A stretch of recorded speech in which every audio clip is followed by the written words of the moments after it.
Kissing a man without a beard is like eating your chips without salt and vinegar.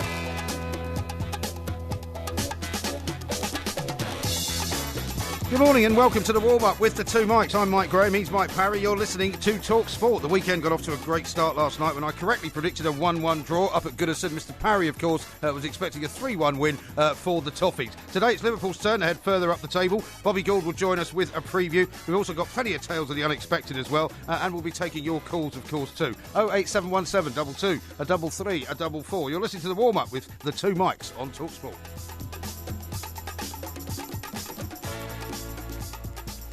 This is talkSPORT. We are the two Mikes and we are taking over the warm-up. And it's time to say a very good morning on a Saturday morning to Mr Mike Parry. Very good morning to you, Mr Parry. A very good morning to you, Mike, and it's great to be here, as Isn't you quite rightly say. It's smashing to be around in the build-up to the main sort of collection of games at the weekend. Of course, there was Everton last night.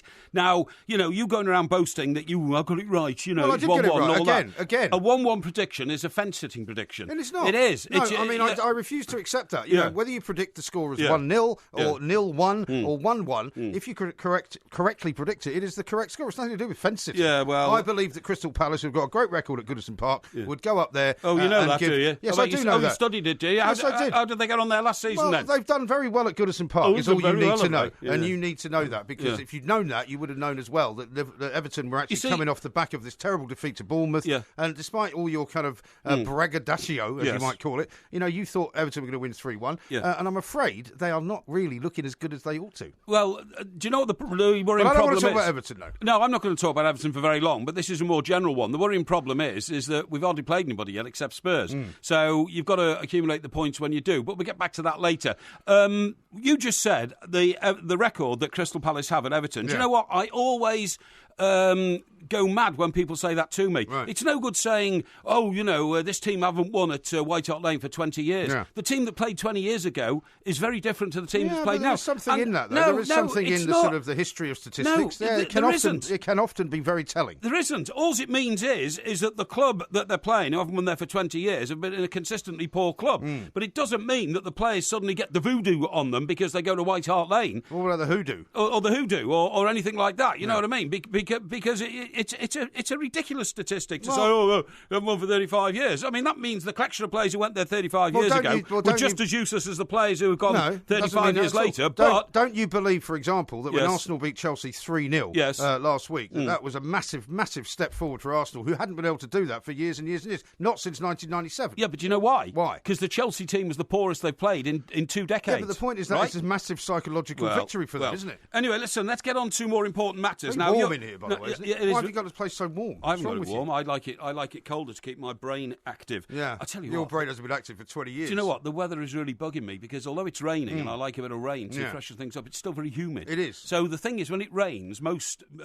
people put a coat on. I don't. I take my coat off. Really? I take my coat off when it rains because if I've got an expensive jacket on, right? You haven't got an expensive jacket. I have got an expensive What's the most expensive jacket you've paid money for? Go on, tell us. What? What's the most expensive jacket you've paid money for? Well, I don't know. I don't go around counting how expensive my jackets are. All right, well, let's just say the last jacket you bought, how much does that cost? Maybe £195. Sorry, what are you laughing at? I don't believe you. You don't believe me? You just plucked that out of the air. Well, hang on. How come? What sort of jacket is it? Is it one of those blazers that you wear down at the old yacht club with the Admiral? The Commodore. Oh, the Commodore, yeah.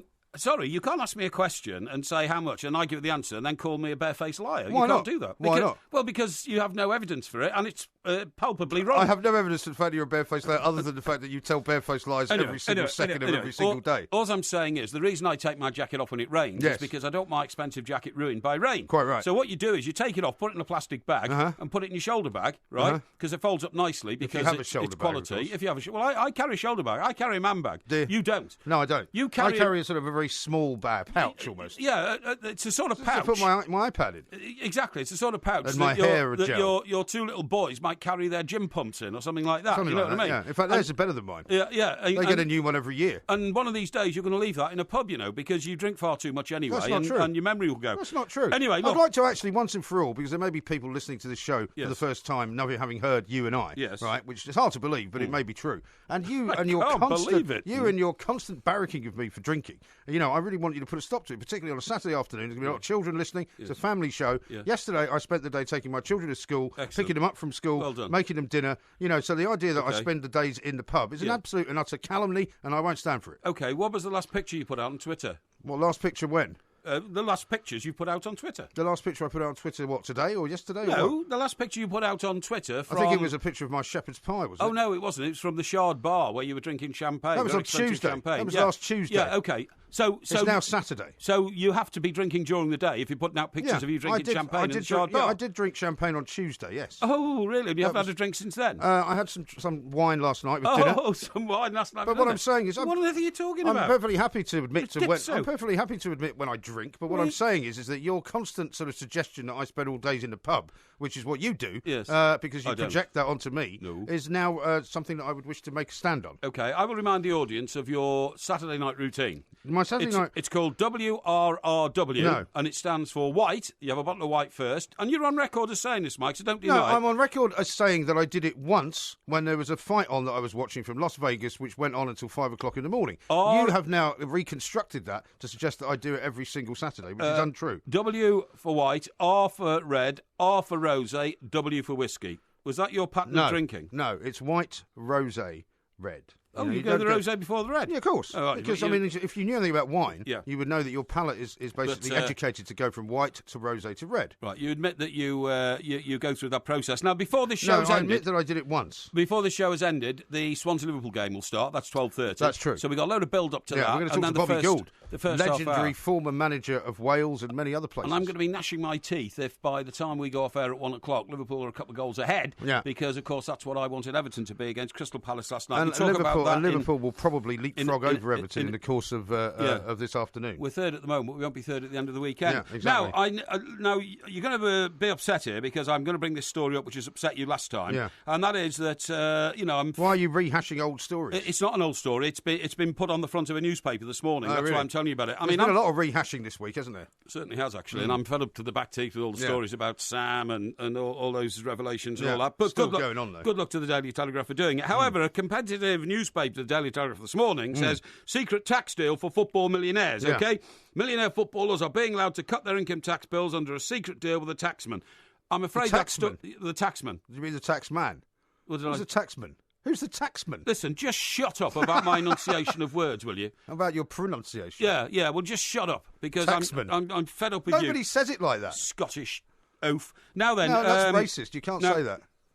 No, I can. No, you can't. No. That's a hate crime. You've just committed a hate crime on the air. No. We'd call the police. No, all Scottish people are good people, except for you, and you're an oaf. Now then, let me just tell you. Yes. This has been going on for decades, and it's perfectly legal. Yeah. And it's not a scam or anything. It's a division of earnings from different sources which attract different rates of tax. It's as simple as that. Indeed. And there's nothing wrong with it. However... Well, that's why people have accountants. Yes, however... But isn't this what always happens, right? When people get on their sort of high horse about morality and about, ethics in the football game and all that kind of thing, is it turns from what is maybe borderline illegal to suddenly, well, why are they doing that? Why are they not paying their fair share of taxes? Yeah, I know, and it becomes a ridiculous argument. Of course it does. And Mr. Coleman this week, he said if he ever gets into power, we're all going to be paying like 60p in the pound tax or anything. Don't worry, that's not going to happen. Well, let's hope it doesn't, because I'd go bankrupt. What I'm saying is this. What are you saying? The last time we raised this issue was when Lionel Messi was sorting out his contractual difficulties, and a portion of his money went for image rights. Yes. Now, I said to you that night, if you remember, and I meant it lightheartedly, I said, the thing is, Mike, if you were paid image rights by talkSPORT, our employers,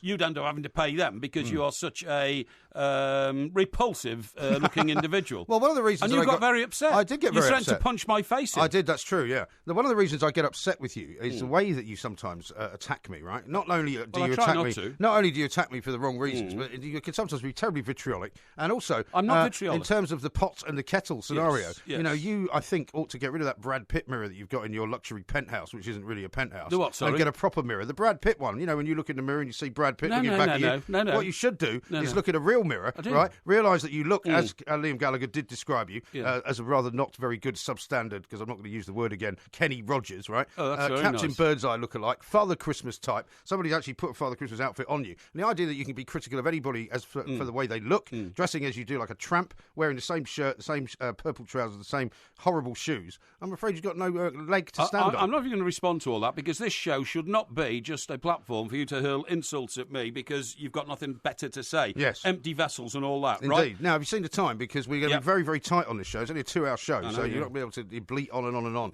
endlessly with your usual rubbish. How about this from Baz? He said, Gym pumps. Ha ha, blimey, Porky. It's not 1972. Yeah, well, I thought about that, actually, when I said it. And what do they call them these days, then? Gym pumps? Yeah. Well, you call them trainers. Trainers, You could call them sneakers if you wanted to have a bit of an American they're still thing. pumps, aren't they? They're not pumps. Of course they are. Actually, pumps, generally speaking, are women's shoes now, aren't they? Are they? Yeah. That they wear, like, with laces and well, no, but they're small. No, but tartan. Yeah, they're tartan, aren't they? Tartan pumps. What are you talking about? What's that fashion firm that went chav and has now got respectable again? Sports Direct. No. Where you buy your stuff? No, Burberry. Is it Burberry? Burberry, yeah. Women wear Burberry pumps. No, they don't. They do. Rubbish. I saw a woman on the you know about women, you can write the back of a postage stamp. Burberry pumps, honestly, I'm telling you. Anyway, remember the Burberry handbag? Yeah, I remember the Burberry handbag. 150 quid. Bought it for my sister's birthday. Well, that must have been decades ago, because it's about 600 now. No, I left it on the train. Yeah. Honestly, I left it on the train. I went rushing down the station. Stop that train. I banged on the door and they didn't stop it. Yeah. And I had to buy another one.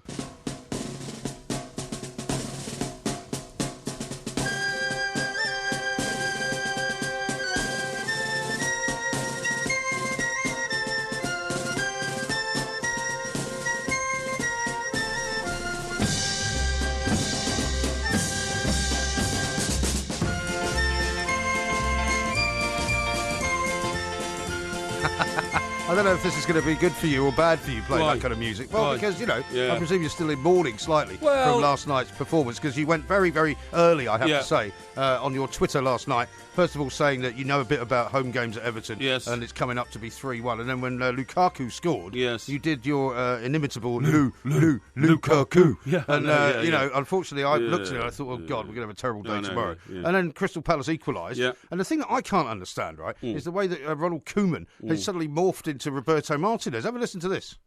You can't stop every cross, every ball, even the long ball from the midfield.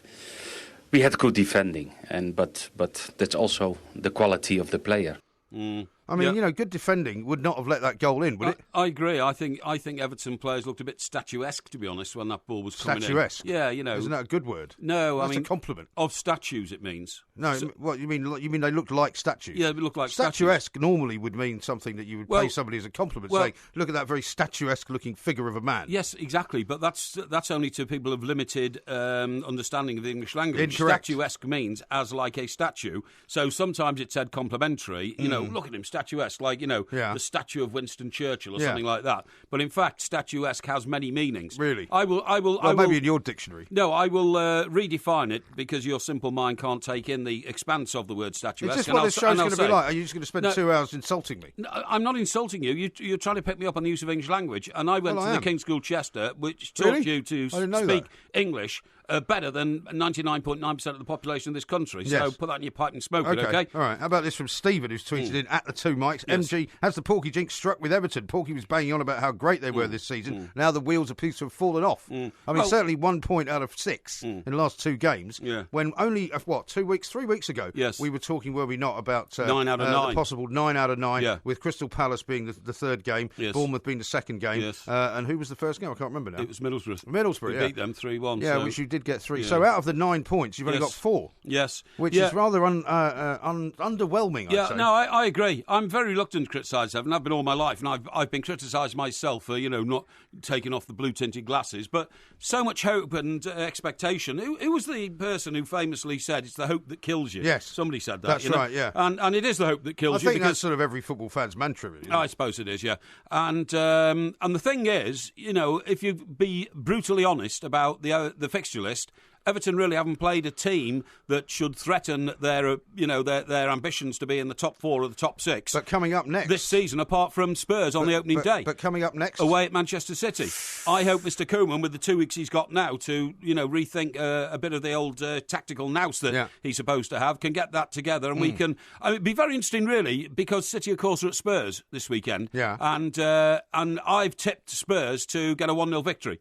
And I think that could happen. But whether or not that will rock Manchester City, I don't know. Well, Maybe I mean, Manchester City won't get beaten on them. Well, I think they were slightly rocked by the draw up at Celtic during the week in the Champions League, because suddenly Brendan Rodgers is now being hailed as a genius again. Yes, for being able to peg them back. Mostly by himself. Mostly by himself, yeah. But he also managed to reveal, did he not, that he was offered a job as an assistant manager there, in addition to also claiming credit for Raheem Sterling's resurrection. But also, interestingly enough, I think from the Manchester City point of view, without De Bruyne, they're no longer the big unstoppable force that they once were. But let me just go back to home for a second, because a lot of people remarked upon this, the booing at the end of the game. Well, I mean, Everton fans are pretty hard to please, aren't they? I mean, if you're an Everton fan listening right now, I'd love to hear from you if you were there booing, because it seems, one, a bit early in the season to be booing, and two, a little bit ungrateful, given that Ronald Koeman has been brought in, and he's a much better manager than Martinez. Give us a ring, 08717 22 33 44. I've never heard booing at Goodison, to be honest myself, and I would never. What do you mean you've never heard it? I've never heard there booing. Was loads of booing when Martinez was there towards the end of his reign. Well, it wasn't at any of the games that I was at, but I have to admit I didn't go to many games at Goodison last season. But what I'm saying is, I am a total anti-booer. I just don't think you should do it. It doesn't matter how badly your team is performing. At home, you have to have, an English spectator's ground is his castle, you know what I mean? And I just don't think you boo. And lots of people disagree with me, but if you pay a lot of money for your season ticket, of course you're entitled to express yourselves. But it's one of those. I just think the culture of being a football fan is that you actually stand by them. Yeah. Whatever. Well, I mean, there's going to be a bit more interesting sort of reactions going on down at West Ham this afternoon as well later on, isn't there? Yes. Where you've got West Ham very much Middlesbrough, so. which is live on talkSPORT 2. Yeah. Could be their fifth loss in a row. Could be the fifth loss in a row, which would be pretty catastrophic for them, wouldn't it? It would. Every West Ham home game brings the eternal question, have they solved the problem with the ground? Yeah. And I tell you what... I think that's going to take at least a season, isn't it, in the end? That's of nightmare proportions now, because you can't physically change a ground, can you, once the ground's been built, unless you take it apart and put it back together again. I tell you, I think we'll be looking at that with real interest will be Spurs, because Spurs are developing their new ground at the moment. Yes. And if ever there was a case in point as to, how because, of course, Arsenal, we are told, went through the new ground syndrome of not being able to replicate the form from Highbury. Yeah. West Ham are going through new ground syndrome. Now, the difference with Spurs is it completely a new ground? I'm not sure it is, really. It's they're sort of rotating it, aren't they? Yeah, exactly. I mean, it's not. They're not going to do an Anfield, which is where they've just basically built up the one ground they've already got. Yeah. This one is going to be effectively a new ground because it's going to be turned and expanded effectively. Isn't that's it? right. Yeah. Listen, I saw. I had a remarkable report sent to me overnight, which I found really odd. Manchester City's manager, who is Pep Guardiola. Yes, a man that you have previously given a very hard time to. Yes, indeed. Yeah. He has introduced, apparently, into the training regime, cage wrestling. Cage wrestling? Cage wrestling. What, you mean as in UFC type cage, mixed martial arts? Sorry, it's not Manchester City. I'm just looking at the report that was sent to me last night. Sorry. It's not, and it's not Pep Guardiola. Right. So who is it then? It's Pochettino. It's Spurs. We were talking Spurs, and Spurs are playing Manchester City, and that's what triggered it in my brain, so right? That's what's confused But what he's doing is, what Mauricio Pochettino's doing is, he's instructing his players to learn wrestling techniques, and make them take part in mini bouts to improve their upper body strength and cardiovascular fitness. Well, that's not a bad idea, is it? I mean, this is madness. What happens is, he's hired this gorilla-type bloke, right, who is a cage fighter.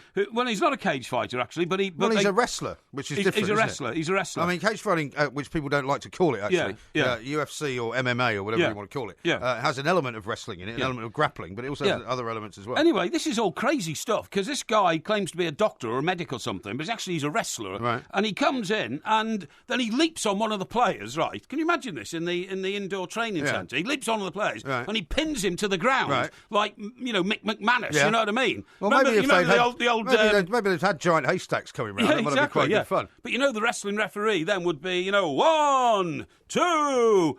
And there's a guy standing there doing that, and then the footballer on the ground has to break free before the count of 3. Yeah, but I mean, if you think of how rugby players, study building up their upper body strength, right, and the way that American footballers do it, I think it's a great idea. So maybe they'd be able to sort of fend other players off a little bit. Well, it says here, during the exercise, the medic would pin a player to the floor, and they were given a minute to escape from his clutches. Right. With the players, Can you imagine that? With the players competing among themselves to see who could free themselves quickest. Right. The member of staff Staff acting as the assistant is understood to have been so physically intimidating. This is the Griller guy they brought in, the wrestler, right? The Griller. Yeah. So physically intimidating that the players jokingly refer to him as Cage Fighter. So they think he's not a very cage imaginative, fighter. is it? No, it's not. No. And here he comes. Yeah, Cage Fighter. It's Cage Fighter. Yeah. Anyway, have you seen the time? And then he throws himself at the player and knocks him to the floor and pins him to the floor. Maybe we should do that. Yeah, Maybe I'll see if I can pin you down and get a submission. Yeah, should we try and simulate that? Yeah, we can try and do it. Trouble is, mate, A, you can't get off the floor to throw yourself at me. B, if you did... I think if I held you down, you'd be in big trouble. B, if you did, I'd be knocked unconscious. And C, if you landed on top of me, I'd suffocate within 20 seconds. Yeah. So don't try it All on right, me. we'll see. Well, Bobby Gould's coming in. Maybe we try it on him. Yeah. Let's just talk sport.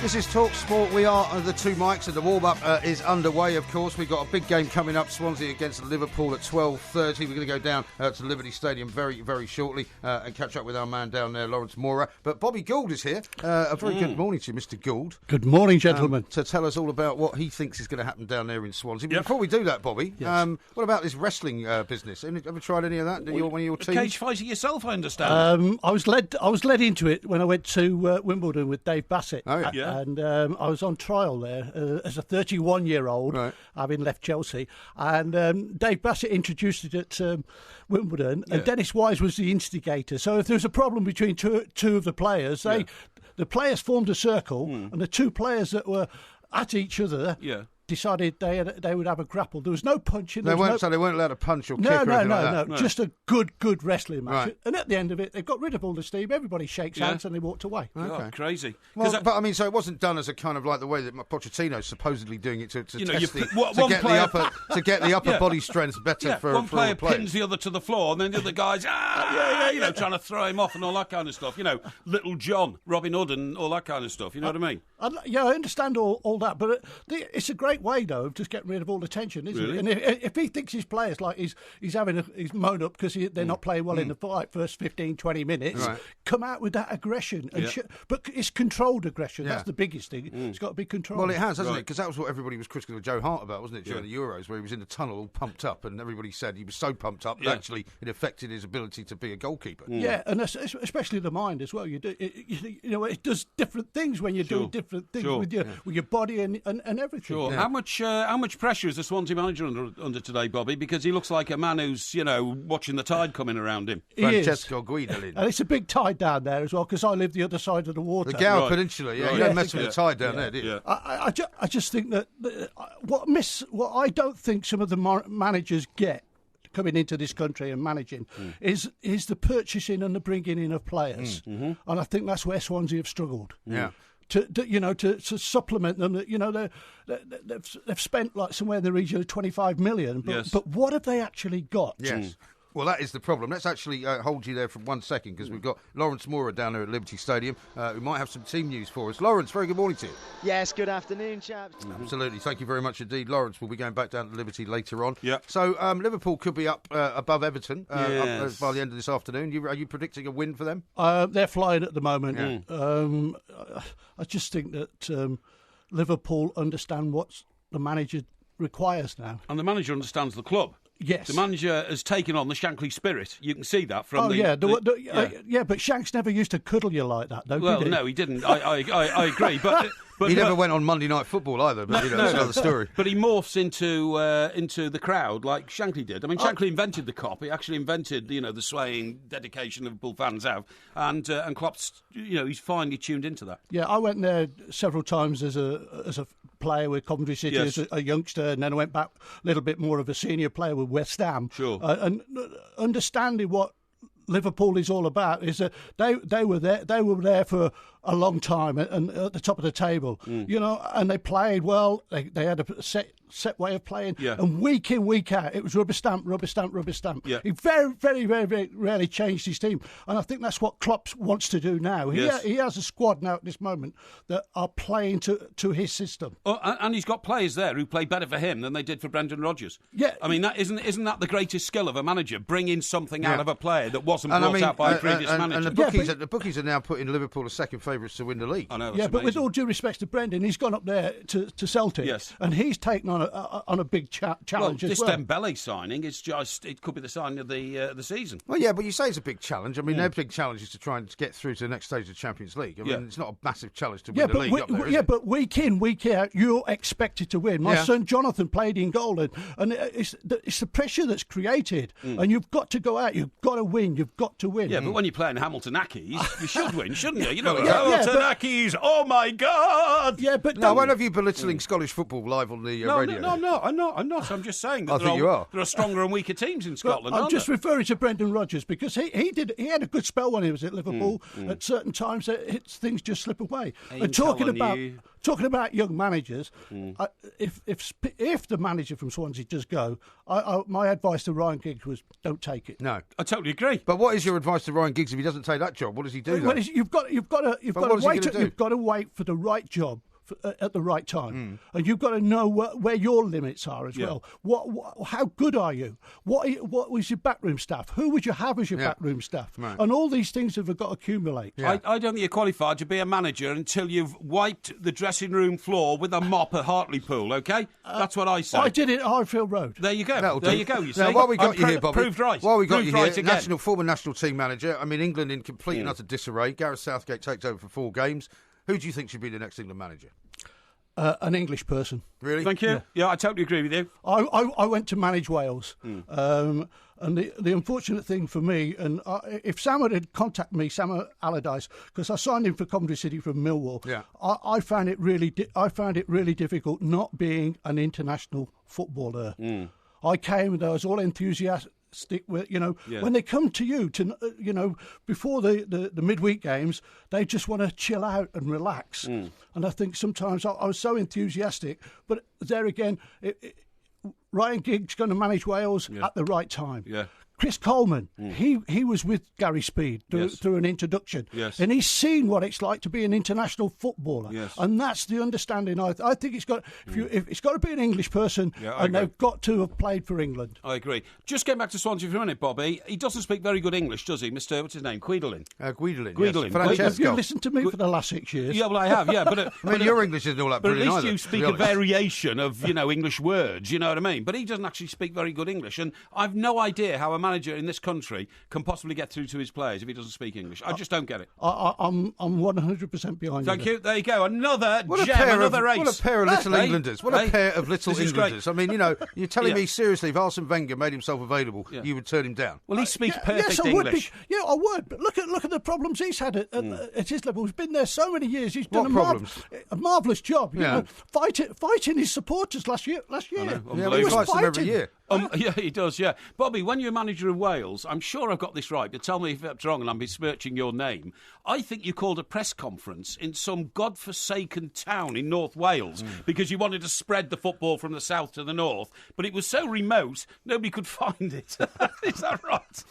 It wasn't on GPS. What I wanted to do was bring the North Wales people in association with the South Wales. Well, most North Wales people are just big drinkers in Rill and places like that. I did 90,000 miles in the first 2 years. Really? Travelling backwards and forwards. Yeah. I wanted youngsters that were coming through. You've got to go out of Wales to come back into it as well. There's no road going through the middle. I actually did that. Right. That's true. Coming through the middle is a beautiful journey, I've got to tell you that. But it takes 3 days. Now, listen, we haven't got much time.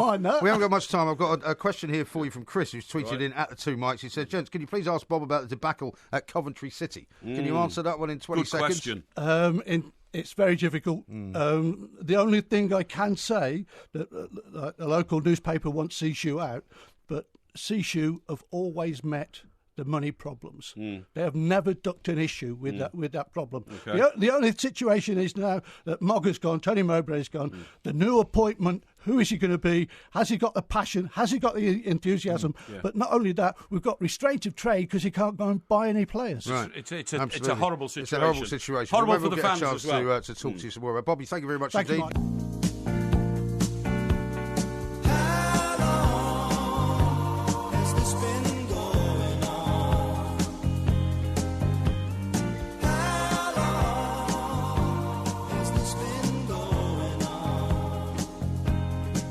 Now, I've got a bit of a challenge for you, Mr. Parry. Okay. Not only are you going to take part in it, but so am I. Right. This is called the 1 minute moan, right? Okay. We're going to do this every single Saturday. Sure. And then every single other Saturday, Sure. next week, for example, we will see whose moan was actually more relevant, Yes. and who had something genuine to moan about. Okay. So I'm going to give you 60 seconds, which I know is going to be tough for you because Okay. it's very difficult for you to talk for a small amount of time as 60 seconds. But you've got 60 seconds, Okay. right, to moan about whatever is bothering you right now this Saturday. Okay. When Right you hear now. the clock starting, go.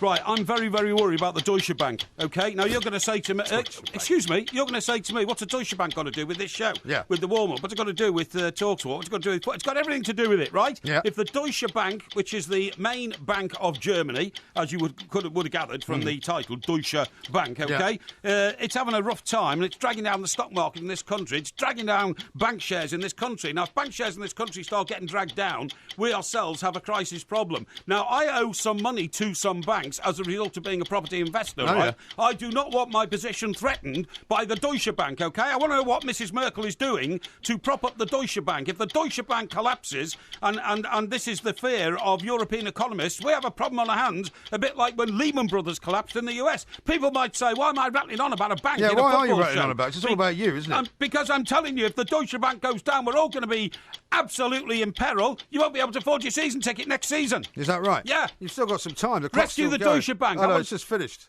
Rescue the Deutsche Bank. No, it's finished now. Right, now, I've got something to moan about as well, and if you wish, you could count me down to my clock, right? I certainly will. MG is about to have his own moan. Let's start on the count of 3. 1, 2, 3.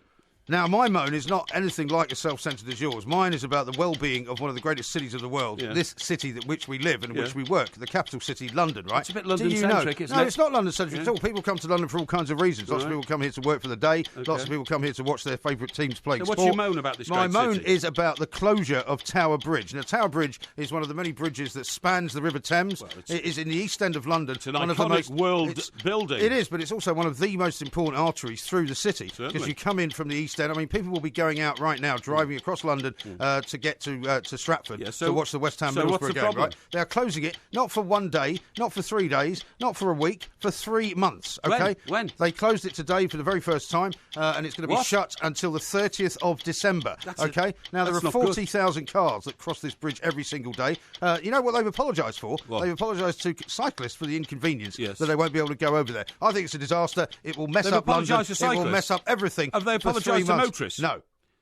Wow, that was There you it. go. Yeah. I tell you what, there'll be some West Ham fans heading across Well, that. that's what I'm saying. Or should be. Well, there'll be West Ham fans and maybe Middlesbrough fans who've come into London a little bit early. Maybe they came in last night. They're going to have to try and figure out how to... I mean, the whole of basically South East London is going to be gridlocked. And I have to say, one of the reasons that I'm most concerned about it, and you should be as well, is that it's the main way that I come into work every night and every day, whenever I come to talkSPORT. So you're going to have this long diversion every night. Well, I'm going to have to... I'll probably have to go round the M25 and come in from the west. It's going to be horrendous. So horrendous. be warned, if you've got anything to do in London that you can put off until the new year, just put it off until the new year. Listen, don't you think that, I mean, I've seen, lithographic paintings of 1555 and all that kind of stuff. You've never seen lithographic paintings of 1555? Well, drawings, that kind of stuff. And they show... What sort of drawings? They show, historical drawings. And they show, like, Tower Bridge as this great commercial pathway, people, pulling their carts over with all their sheep on it.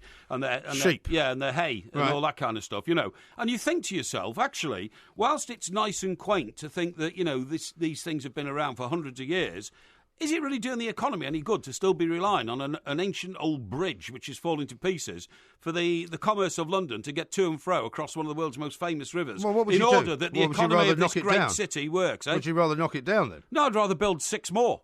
That's what we don't do. We should build 6 more. I'd rather we close down all the cycle lanes because nobody uses them. Have you seen cycle lanes today on a Saturday? I mean, half of the roads in Have you seen the time? Never mind the cycle half of the lanes. roads in the capital are painted blue and available only to cyclists. They have their own traffic light systems which stop cars crossing them, but nobody uses them. Yeah, never mind that. Nobody uses them. Never mind that. Tell me about these line drawings you saw from 1555 of Tower Bridge. Well, when was the last time you saw one? Oh, I see historical prints all the time. I've bought a few. Yeah. Because Do you know when Tower Bridge was opened? Probably after 1555. 1894. 1894. Right. Okay. Well, it probably wasn't Tower Bridge. No, it probably wasn't. I think I said London Bridge. I think I said London Bridge. I think you said Tower Bridge. I think I said London Bridge because as usual, a terrible, inaccurate statement. There's a plan to build a garden bridge across the Thames, which we're having a big row about. Yeah, well, you can't drive over that either. No, but you can walk over it and have trees on it and all that kind of stuff. I mean, I buy lithographic prints of my hometown, Chester, from 1300 actually. Do you? 1300. Any bridges up there? Yeah, the Grosvenor Bridge is the biggest single-span concrete bridge in the world. Sounds horrendous. Across the River Dee. Concrete bridge? Yeah. Well, why would you get a print of that? Well, because it's a magnificent. It's at the Rue Might D. as well get a print of one of those council blocks in Glasgow. No. It's at the Rue D, right next to Chester Racecourse. Oh, great. Which is the only circular racecourse in the world. Yeah, is it? Lots of world famous things in Chester. Yeah. Well, why don't you live there instead of down here? Roman Amphitheatre. Well, I might one of these days. Yeah, go on then. I might, yeah. This is talkSPORT with the two mics. And then you wouldn't cope without me. On DAB Digital Radio and 1089 and 1053 AM. The warm-up with the two mics on talkSPORT.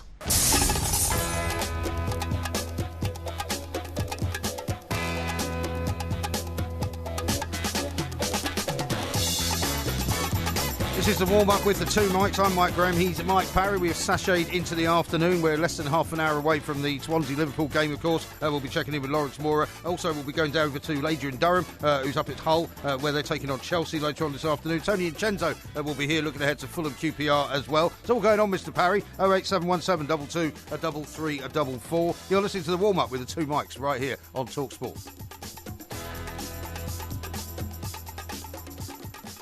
Now, it's a very, very exciting I forgot day. something. Oh, what have you forgotten? I forgot something. I know what you're going to do. You can't do it now, though, can you? Rabbits! It's too late. No, it's not. Don't you have to do it in the morning? No. Don't you have to do it before the cock crows 12? No. Something like that. Not at all. Are you sure? Anyway, I'll go retrospectively. Yeah. And there were a number of people on Twitter actually saying, I know. wonder why Mr. Parry has not actually done rabbits yet, first of the month and all that. Thanks for reminding me. Are you superstitious about that kind of No, thing? I'm not superstitious. My mum used to do it all the time. You know, Did she? so when you woke up on the first day of a new month, I used to shout, "Rabbits!" Yeah. Well, imagine how mad that is. It is mad. Imagine if I was going on the school it's camp. It's no wonder you are slightly unhinged. By the way, got a great one here from Tim the Trucker, who texted in earlier. You can also text in at 81089. He says, Porky's never heard booing at Goodison. Is that because he's too busy stuffing his face and quaffing champagne in his soundproofed VIP box? Oh, that's very nice. Who's that from? That's from Tim the Trucker. Tim the Trucker. Let me tell Who you, obviously Tim, knows you well. Let me tell you, that cab of the cab of that truck of yours are more luxurious than the facilities that I indulge myself in Goodison Park. And here's one. I'm a man of the people with a slightly better seat because I have to pay slightly more money, that's all. Well, Sharky doesn't claim you're man of the people. He says, typical of Mike Parry to rant about the Deutsche Bank instead of the hospitals in Chester, which are threatened with closure. No, I didn't know that. Is that right? Yeah. Well, the one I used to go to, what do you mean the one you used to go to? Well, the hospital. What, on a regular basis? Well, first of all, the one I was born in has been knocked down. And there's a house estate there now. Yeah. Should be a plaque there, you know. Yeah, there should saying be, I was born there, you know what I mean? Anybody else famous born there? Well, the most famous person to come out of Chester is James Bond.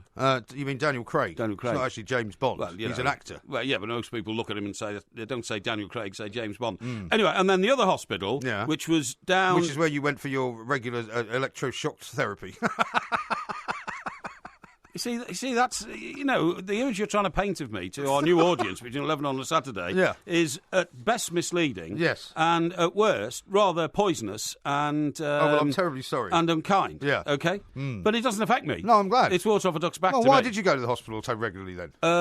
I went because... I'm trying to remember why I went. I think I went... Well, you had to go back as a child to have that ball of fat removed from your stomach, didn't you? I did, that's right, yeah. But that was quite an that extraordinary was the other hospital. No, I know why I went. My mum took me for a hearing test. Really? Yeah, that's right, yeah. Because I was hearing things in my ears. Well, that was the voices in your head. You're still hearing them, by the way. They never cured you of that. Now, Sam has sent in 1792 map of London. Oh, yeah. And he says, look, they must have rubbed out Tower Bridge. It doesn't seem to be there. No, I meant London Bridge, of course, because London Bridge has been there ad infinitum. It's been there since... Well, actually, it hasn't, because the London Bridge that's there now is not the same one that was there then. No, of course it's not, but the crossing has been there ad infinitum. The Vikings built the first crossing when they invaded. Did they? Yeah. Okay. What was that called?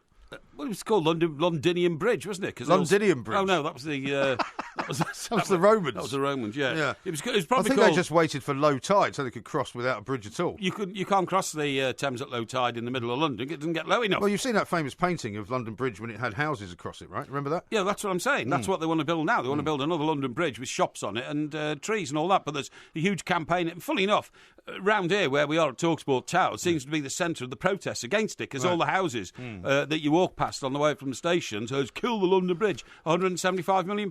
Yeah. £175 million sounds very cheap to me to build a bridge. It does, actually, yeah. It doesn't sound like a lot of money at all. No, exactly. Now, we're going to talk some more about that coming up, but Yes. right now we're going to talk to our good friend Ron Lewis, who's the Times boxing correspondent, because there's a couple of terrible stories in the world of boxing. Yeah. I mean, boxing has become a massive sport again in this country, not least because we've got so many great boxers, so many great champions and all of Absolutely. that. But a tragedy over the weekend, and also Tyson Fury back in the news. Ron, very good afternoon to you. Hiya. Hi, Ron. Thanks for joining us. For joining us. I mean, a terrible story. Whenever this happens and a boxer dies as a result of injuries that he sustained in the ring, you know, it normally creates one of those debates about, you know, should we ban boxing? I haven't really heard any of those noises being made at the moment. No, I think, you know, you kind of have to put it into context of how rare these things are these days. This is the second ring death this century in Britain. And Is that right? there was a stage, if you go around to sort of the 90s, there were quite a lot of injuries back to back. And, you know, there are, I mean, they've never been regular, but you know, they used to happen, you know, a bit more regularly. And that's a sign of how tighter medical regulations are these days and how people react to these things.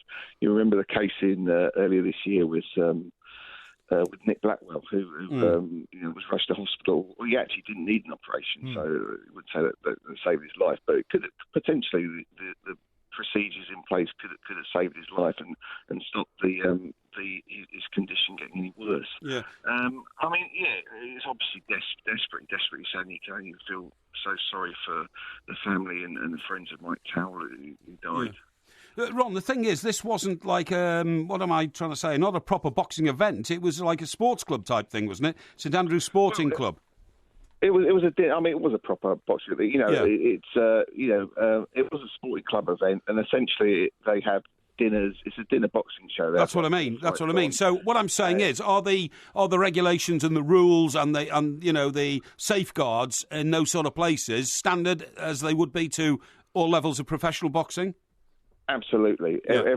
Everyone who promotes under the British Boxing Board of Control has to provide the medical conditions the same. I mean, they would, in a sense, they'd be different for a big show, but that's merely because there'd be more boxers on the bill, so there might be more doctors, but there are minimum standards. Those minimum standards are very high. Yeah. So I don't think there's any question that the treatment he got once he collapsed in the ring was anything wrong with that? I mean, although it will be investigated, and I suppose we'll find out. I mean, there were been stories of him suffering headaches in training in the build up to the bout, so they'll investigate it and whatever they'll find, I'm sure we'll find out in good time. Sure. Yeah. And obviously our thoughts go out to his family as well. Yeah. Tyson Fury back in the news. I mean, we've heard, I suppose, for the last week and maybe 2 weeks about how he may never get back in the ring again, how he might have been suffering from depression. It now appears that he's tested positive for cocaine. Yeah, I mean, in a way, it's not out of place with someone suffering depression that they, turn to soft drugs. I mean, that's not sort of unusual. It's a sign, I suppose, that his life is somewhat out of control. Did you say soft drugs there? Well, sorry, I was going to say hard drugs. I mean, I'm not sure that's quite the right categorisation. I was actually looking for recreational drugs. Yeah, I was looking towards, which isn't essentially the it's not someone trying to do it to cheat in the ring. It's someone who's lost interest in boxing and lost interest in his career as an athlete. And the big question, I suppose, now is, will he be stripped of the title? I know they're waiting for the second sample to be tested, but as I was hearing Dan Raphael saying earlier on talkSPORT, never in the history of boxing samples has the second sample ever been any different from the first.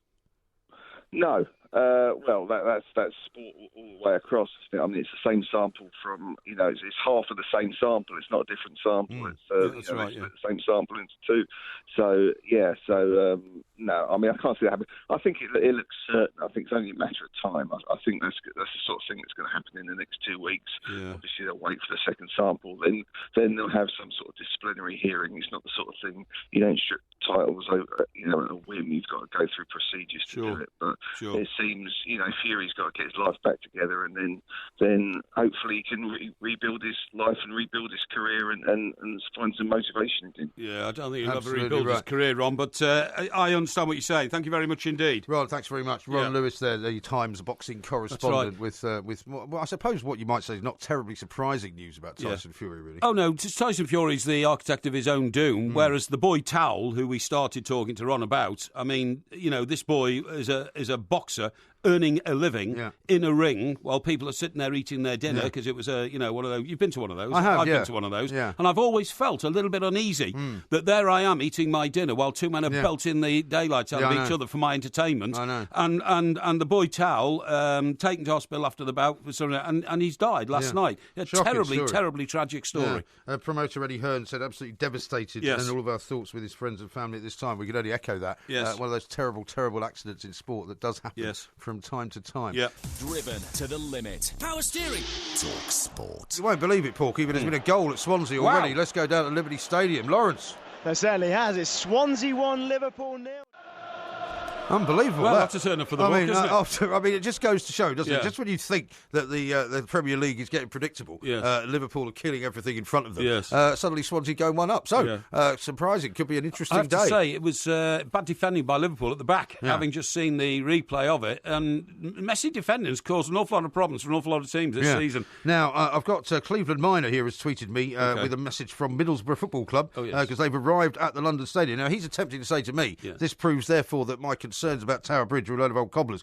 Miner, what I was saying is not necessarily it's going to stop the football team because they wouldn't have to come through the centre of London. Right. But it might stop some fans who are trying to get out that way at some point throughout the rest of the afternoon. Yeah. That was my point. Yeah. And how about this, right? A couple of people have sent in their mode of transport. Oh, yeah, love it. Yeah. Adam says this, travelling from Cardiff to Heathrow in my Audi TT to pick up my mate Anton, who's returning from Dubai. That's brilliant. Yeah. The Audi TT, is that the precursor to the Audi Quattro? No, it's the precursor, I suppose, the smaller version of what is now the R8. Oh, is it? Which is the sort of Iron Man car. My mate had an Audi Quattro. Well, Quattro. Yeah, but that's back in the 70s you're talking about. Well, no, it's not actually, because I know exactly when it was. Yeah.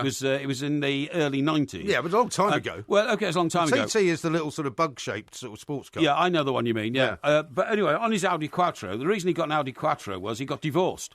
And so he had to sell the house, and his wife went off and bought another house with the divorce money. But he decided to buy an Audi Quattro and a string of suits and to spend a lot of money on loose women and all this kind of stuff. It was all going very, very well until he fell asleep one night on the M25, and in the Audi Quattro he managed to drive into the barrier at the side of the motorway, flipped the car over the barrier, went bouncing down the embankment onto the slip road below, and he smashed it into 1,000 pieces. So I'm afraid that was the end of the Audi Quattro. Dear me. Yeah. Now, unfortunately for you, Stephen is going to make you very jealous because he's showed a picture here of an Aston Martin Rapide, which he's going to be driving later on today. Oh, no. That's really is that going his to upset car? you. Well, I think it is, that's going to upset you. What's his name? His name's Stephen. Stephen. He's in Belfast. Used to like you. Belfast boy. Anyway. Have you ever been to Belfast? Yeah, well, we have been to... I'll tell you what, last night I saw The Fall. Have you ever seen that show? You know how you do Porky Vision during the week? Now, which is set in Belfast. Tremendous show. Now, hang on. This was on Thursday night, wasn't it? Well, it's on... but the reason I was watching it last night is I'm trying to catch up with the earlier series. I've recorded it. And do you know what? Gillian Anderson from the X-Files. I saw a review of it saying it was all rather predictable. But do you know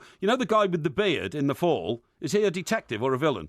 He's one of the police officers. He's one of the same guy that was in One of Us. Exactly. That's what I was about to say to you. Yeah. He was the father who ended up being the killer in One of Us. That's right. He's a very good actor, that lad. He is a very good actor. So I'm going to watch it. Now, listen, I need to ask you, how much of the Ryder Cup did you see yesterday? I didn't actually see any of it, I didn't either. Yeah, but you've already said that you think, like Michael Owen, it's one of the most overhyped sort of golfing events in the calendar. I do. But I think what you'll find is, depending on how it goes this afternoon, because, Europe went down 4-0, it came back to 5-3. Can you imagine? If it gets exciting enough this afternoon, I bet you'll find yourself watching it tonight. Yeah, I may well be. But golf, to me, is a bit like cricket. I like watching the highlights because you can get it all compact in like 3 or 4 minutes and not have to sit there all day. I mean, once it gets down to the wire, say, for example, going to the final day, there's only 1 point in it. Sure. Watching golf as it's happening in real time can be very exciting. Darren Clark, right, can you imagine him trying to eat his lunch yesterday when he was 4-0 down and he was going out for another 4, what do you call them, competitions in the matches in the afternoon. Right. He must have had this nightmare vision of being maybe 6-2 down or something, or even 8-0 down or something. Yeah. So Europe did pretty well coming back. Well, also, talking of pressure, right? I mean, considering that the Europeans have won so much recently. That's right. Darren Clark does not want to be the guy that gave it all away, does he? No, he doesn't. Now, Lee Westwood, right? It is Lee Westwood, isn't it? Do you know that who's our greatest ever golfer? Sir Nick Faldo. Sir Nicholas Faldo? Sir Nicholas Faldo. I suppose so. Yeah, yes, yeah. And he once, Lee Westwood once went to the top of the world rankings. Yeah. And Sir Nick Faldo said, in my view, quite rightly, how can you be top of the world rankings when you've never won a major competition? Well, there's been plenty of golfers over time who have been top of the rankings without winning a major. But most of them, if you look back, then went on to win a major, if you see what I mean. But anyway, I thought Lee Westwood yesterday, who was the elder statesman, I think, of the European team, I thought he did excellently well until missing crucial putts, which really... Well, and that's been the story of his career, Of course really, it is. to a Of large course it extent. has. Of course it has. Now, how about this from Nice Me? He says, you wanted to hear about who is travelling around in a posh car? We are in our lovely Dacia, pronounced like Thatcher, so very posh. What? A Dacia? Yeah, you've seen that. D-A-C-I-A, you pronounce it. I've never seen a Dacia. What's a Dacia? Well, you've seen the adverts for him, surely. No, I haven't. Yeah, it's quite a cool ad, actually. What is it? Like, is it an electric car or something? No, it's not an electric car. It's a bit like a sort of a 4x4 type car. Well, who makes them? I don't know who makes them, actually. Well, Dacia do, but I don't know where they are. We can check that out. I've never heard of the Dacia Motor Company. Never mind that. So bye-bye, Miss American Pie. Drove my Chevy to the levee, but the levee was dry. And them good old boys were drinking whiskey and rye, singing, this'll be the day that I die. This'll be the day that I die. Did you write the book of love? It's one of your favourite songs, isn't it? Well, American Pie. It's not one of my favourite songs. I mean, it's one of the songs of middle-aged people's youth. Really, this amazing song sort of broke on the scene. Nobody to this day has ever explained it. And the reason we're playing it is that Don McLean, who wrote it and performed it and has done for years, is 61 today. Is that all? Yeah, I thought he was older than that. I know. I would have thought he was older than that. But oh well. Well, listen, we'll talk about that in a minute because I've got a few angry people. I want to read some tweets out on their behalf. One particularly is called Andy, who was tweeting us. Sorry. What? Don McLean's 71 today. Oh. 71. Sorry, yeah. Well, I was going to say, I thought you were older than 61. Yeah, exactly. Yeah, you're right. You don't get anything right, can you? Yeah. How about this? Cheers, Porky. I'm trying to catch up with one of us, and now I know who the killer is. You plum. And I tell you what. Sorry about that. I tell you what as well. I am so sorry we've ruined it for you, mate, because he's the most unlikely killer. You know what I mean? Nobody would have guessed that the father... Well, don't tell him why. I won't tell him why. No, don't. But the father of the victim turns out to be the killer. I mean, it's quite an amazing plot. Yeah, it really is. Yeah. Well, thanks for ruining it for everybody. Anyway, Kathy in Telford says, hi, the two Mikes. I'm surprised you haven't watched the Ryder Cup yet. What do you think about their chances? Well, I think, to be honest, Kathy, that the Europeans will probably catch... I mean, you'll know everything you need to know by the end of today. Of course you will. And if the Europeans are not in the lead by the end of today, I will be very surprised. Yeah, but also, isn't the last day the day sorted all out, the men from the boys? It's the singles, isn't it? No, the singles is the final day.